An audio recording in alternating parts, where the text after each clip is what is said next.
شیخ Saadi Shirazi یہ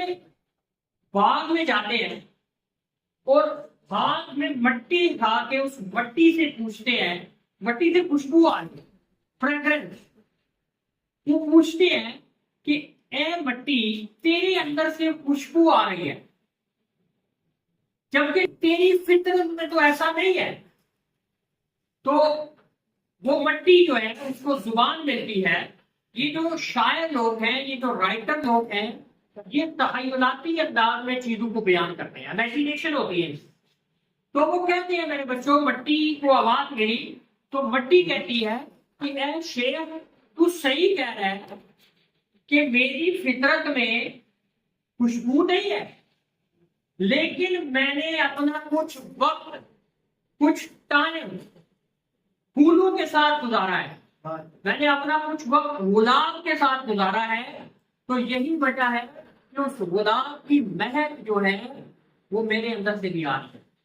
کہ آپ جن لوگوں کے ساتھ اٹھتے بیٹھتے ہیں، آپ یہ دیکھ لیں کہ آپ ان سے کس قسم کی خوشبو لے رہے ہیں، آپ ان سے کس قسم کا کلر لے رہے ہیں۔ اس لیے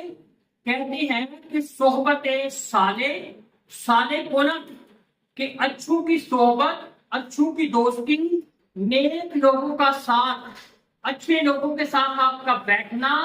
آپ کو بھی اچھا بنا دیتا ہے، آپ کو بھی نیک بنا دیتا ہے، آپ کو بھی کامیاب بنا دیتا ہے۔ جبکہ صحبت طالب بلند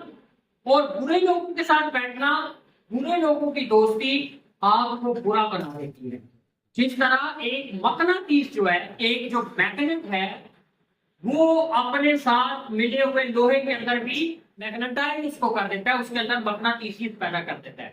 اس لیے یہ بات یاد رکھنی ہے آپ نے بچوں کہ آپ لوگ کن کے ساتھ اٹھتے بیٹھتے ہیں۔ اگر آپ کامیاب اور اچھے لوگوں پہ اٹھے بیٹھیں گے تو انشاءاللہ